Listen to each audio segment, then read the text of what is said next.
Welcome to the NCA online study. Last class में हमने कुछ बेसिक अकाउंटिंग टर्म्स के बारे में सीखा था। आज की क्लास में हम नेक्स्ट बेसिक अकाउंटिंग टर्म्स के बारे में सीखेंगे। आज की पहली टर्म है रिसिप्ट्स। रिसिप्ट्स बेटा क्या होता है? मनी रिसीव्ड, एक तरीके से मतलब कि मनी आना, बिजनेस के अंदर पैसा आना। Receipt is the amount received or receivable for selling assets, goods and services. Receipts are further categorized into revenue receipt and capital receipt. क्या कहता है? रिसिप्ट क्या होती है कि अमाउंट किसी ना किसी रूप में आना, जैसे कि हमने असेट्स सोल्ड की कोई तो उससे हमें पैसा मिलेगा तो वो एक रिसिप्ट है, या फिर माल बेचा, गुड्स बेचा या कोई सर्विसेज प्रोवाइड की बिजनेस से तो उससे जो भी पैसा आ रहा है वो सारी रिसिप्ट है। उसके बाद रिसिप्ट को टू कैटेगरीज में डिवाइड किया गया है। एक तो होती है रेवेन्यू रिसिप्ट और दूसरी होती है capital receipt. Revenue receipt it is the amount received और receivable in the normal course of business से against sale of goods and rendering of service और इन्वेस्टमेंट ऑफ बिजनेस रिसोर्सेज से इन फिक्स्ड डिपॉजिट। देखो इसका मतलब क्या है? Revenue receipt ऐसी रिसिप्ट होती है जो हमारे बिजनेस का रूटीन वर्क है उससे आती है। जैसे कि हमारा अगर गारमेंट्स का बिजनेस है तो अगर हम गारमेंट्स को बेचने से जो हमें रिसिप्ट होगी वो रेवेन्यू रिसिप्ट है। ठीक है, इसके बाद बेटा हमें पढ़ना है कैपिटल रिसिप्ट। रिसिप्ट दो टाइप की कैटेगराइज की गई है, पहली थी रेवेन्यू रिसिप्ट और दूसरी है capital receipt. It is the amount received और receivable against transaction which are not revenue in nature, they are shown in balance sheet of the entity. For example amount received और receivable from sale of machinery, building, furniture, investment, loan taken etcetera. Capital receipt बेटा पहली बात तो जो कि revenue receipt नहीं है, इसके साथ जो असेट्स और लाइबिलिटीज से रिलेटेड जो रिसिप्ट होती हैं या उन्हें बेचने से जो मिलता है, या जैसे हमने लोन लिया तो वो कौन सी रिसिप्ट होगी? कैपिटल रिसिप्ट, जिसे हम बैलेंस शीट में शो करेंगे। बैलेंस शीट के बारे में हम आगे चलकर पढ़ेंगे अभी।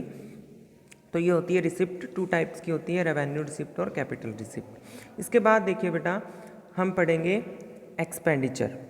एक्सपेंडिचर क्या होता है? देखिए expenditure is the amount spent और liability incurred for acquiring assets and goods and services. मतलब कि हम बिजनेस के अंदर गुड्स खरीदने के लिए, एसेट्स खरीदने के लिए, सर्विसेज खरीदने के लिए जो भी पैसा इन्वेस्ट करते हैं या जो भी पैसा देते हैं वो क्या है? एक्सपेंडिचर है। इसको भी टू कैटेगरीज में डिवाइड किया गया है, capital expenditure and revenue expenditure. It is an expenditure incurred to acquire assets और improving the existing assets which will increase the earning capacity of the business, will give benefit to enduring nature into the business। देखो क्या कह रहा है कि ऐसी assets जिसको खरीदने से बिजनेस की जो अर्निंग कैपेसिटी है वो बढ़ रही है। ठीक है, चाहे वो टेंजिबल भी हो सकती है एसेट्स और इंटेंजिबल भी हो सकती है, तो उसे बोलेंगे capital expenditure. Revenue expenditure, revenue expenditure is the expenditure incurred the benefit of which is consumed or within the accounting period. It has direct relationship with revenue or with the accounting period. For example cost of goods sold, salaries, rent, electricity expenses etc. अब देखो जिस तरह का हमारा business है, अगर garments का business है तो हम कपड़े से रिलेटेड जो भी एक्सपेंडिचर, जो भी पैसा देंगे किसी को, जैसे कि हमें सबसे पहले तो माल, हमारा जो हम माल को बना रहे हैं, मान लो हमारी फैक्ट्री है, मैन्युफैक्चरिंग कंपनी है कोई, तो हमारी जो कॉस्ट लग रही है वो भी रेवेन्यू एक्सपेंडिचर है। उसके अलावा हम सैलरीज दे रहे हैं एम्प्लॉयज़ को माल बेचने के लिए तो वो हो गया रेवेन्यू एक्सपेंडिचर। रेंट पे कर रहे हैं शॉप का, इलेक्ट्रिसिटी, मतलब कि असेट्स पर खर्चा ना करके दूसरे जो एक्सपेंसेस हैं उन पर जो खर्चा करते हैं वो क्या है? हमारे रेवेन्यू एक्सपेंडिचर है। ठीक है, उसके बाद डेफर्ड रेवेन्यू एक्सपेंडिचर। इसके बारे में बेटा मैंने आपको पहले भी बताया था, फिक्स्ड एसेट्स के अंदर हमने पढ़ा था एक एडवर्टाइजमेंट एक्सपेंस। एडवर्टाइजमेंट पर जो भी खर्चा करते हैं वो डेफर्ड रेवेन्यू एक्सपेंडिचर होता है, मतलब कि उसका फ़ायदा हमें एक साल के अंदर ना मिलकर आगे आने वाले कई सालों तक मिलता रहता है। ठीक है, इसके बाद बेटा expenses. Expenses is the cost incurred for generating revenue, मतलब कि हम बिजनेस में इनकम पाने के लिए जो भी एक्सपेंसेस करते हैं, जैसे कि सैलरी, वेजेस, रेंट, डेप्रिसिएशन, तो ये सब चीज़ें क्या है, एक्सपेंसेस हैं।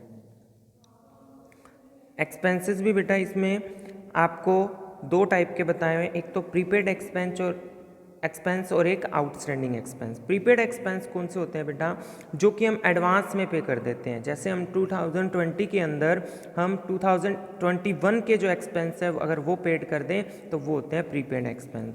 और आउटस्टैंडिंग एक्सपेंस मतलब कि हमारे जो बकाया रहते हैं, इस साल का हमारा मान लो 60,000 बन रहा था लेकिन हमने 50,000 ही पेड किया, इसका मतलब 10,000 जो आउटस्टैंडिंग एक्सपेंस है हमारा। इनकम बेटा, इनकम का मतलब हमारी जो भी हमारी सेल प्रोसीड्स हैं, जो भी हमारी इनकम है, बिजनेस में कैसे भी पैसा आया है, उसमें से जब हम एक्सपेंसेस को लेस कर देते हैं तो हमारे पास इनकम आ जाती है कि हमारी जो फर्म की जो इनकम थी वो टोटल कितनी थी। ठीक है, income is the profit earn during an accounting period. Profit को भी इनकम बोला जा सकता है। उसके बाद profit means income earned by business from its operating activity. पता ही है आपको, प्रॉफिट का मतलब कि बिजनेस ने जो भी पैसा कमाया है इस साल प्रॉफिट के रूप में, वो क्या है, प्रॉफिट है। गेन का मतलब फ़ायदा। Gain is the increase in owners equity resulting from something other than the day to day earning from irregular और non recurring nature. Stating differently, it is a profit that arises from transaction which are not operating activities of the business. देखो बेटा, एक तो जैसे हमारा garments का business है, तो गारमेंट्स के बिजनेस से जो हमें जो भी फ़ायदा होगा उसे तो बोलेंगे हम प्रॉफिट। गेन किसे बोलेंगे, उसके अलावा हमने कहीं पर पैसा इन्वेस्ट कर रखा था बिजनेस की तरफ से, तो उस पर जो प्रॉफिट होगा वो हमारा गेन होगा। लॉस तो आपको नाम से पता लग रहा है, किसी भी टाइप का नुकसान होना बिजनेस के अंदर, वो हमारा क्या होगा, लॉस होगा। किसी प्राइस में डिक्रीज होना, ठीक है, तो वो हो गया लॉस।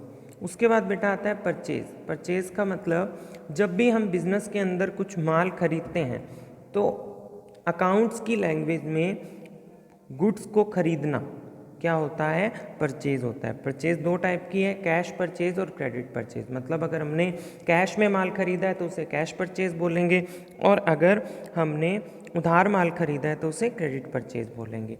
परचेज रिटर्न बेटा, जो भी माल हमने रिटर्न किया, हमने खरीदा हुआ माल वो डिफेक्टिव था या अदर किसी रीज़न की वजह से हमें वो वापस करना पड़ गया, तो उस कंडीशन को बोलेंगे परचेज रिटर्न। सेल्स, माल को बेचना। अकाउंट्स के अंदर माल को जब बेचा जाता है तो उसे किस चीज़ से डिनोट करते हैं, हम सेल्स से डिनोट करते हैं।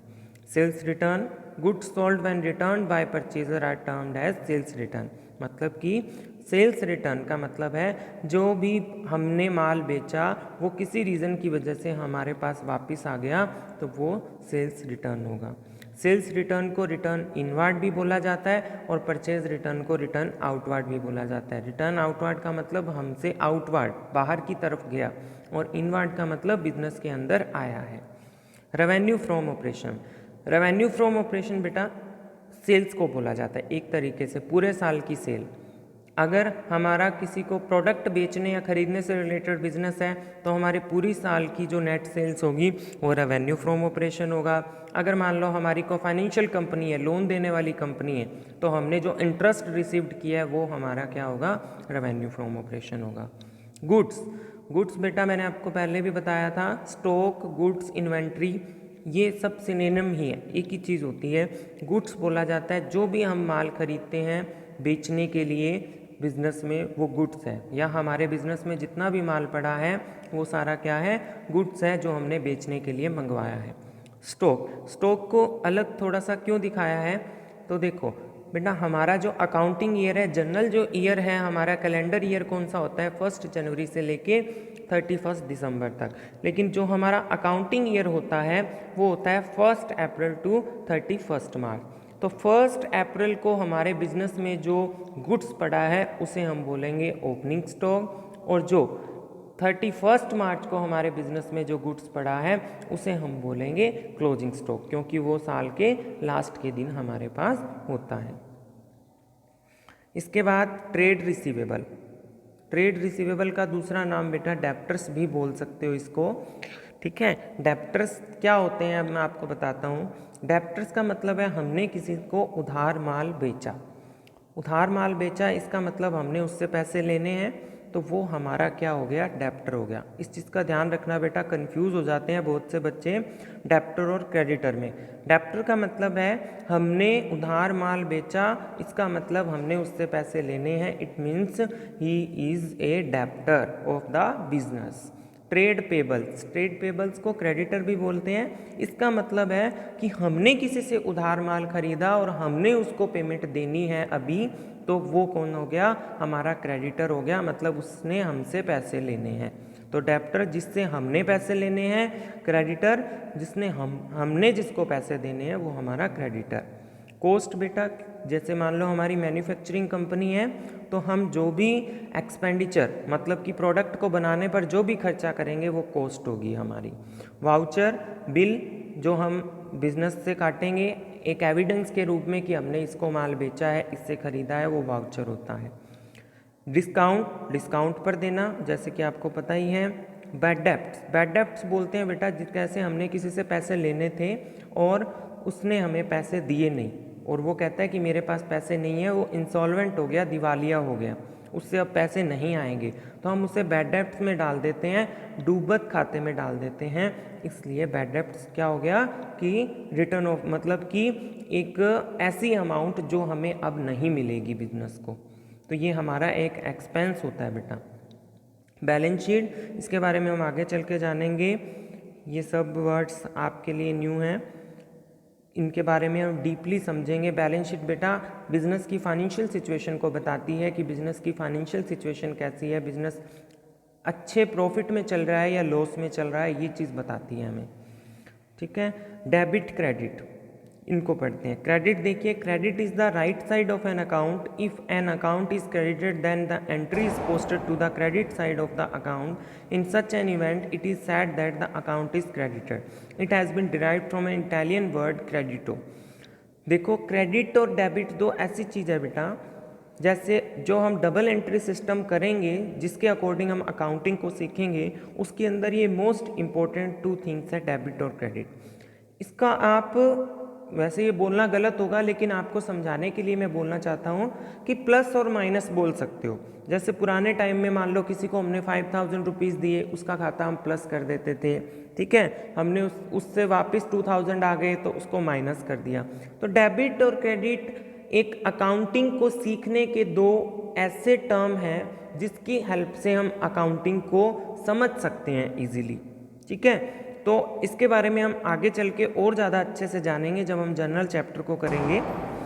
उसके बाद डेप्रिसिएशन बेटा, डेप्रिसिएशन का मतलब है हमने कोई एसेट्स खरीदी, उसको 1 साल बाद हम बेच रहे हैं तो उसके प्राइस में जो कमी आई है उसे डेप्रिसिएशन बोलते हैं। इसके बाद एंटिटी बेटा मैंने आपको पहले भी बताया था किसी बिजनेस को बोला जाता है एंटिटी, ठीक है। एंट्री किसे बोलते हैं, हमारी जो बिजनेस ट्रांजैक्शन है उसको बुक्स में रिकॉर्ड करना ही एंट्री है। इंस्टॉलमेंट का मतलब है बेटा किसी का दिवालिया होना, मतलब उससे जितने पैसे लेने थे अब वो पैसे नहीं देगा। प्रोप्राइटर बिजनेस का ओनर। रिबेट भी बेटा एक तरीके का डिस्काउंट ही होता है, लेकिन ये रिबेट किस पे दी जाती है कि जो ऐसा गुड्स है जो अब बिकेगा नहीं, मतलब लो क्वालिटी गुड्स पे रिबेट दी जाती है।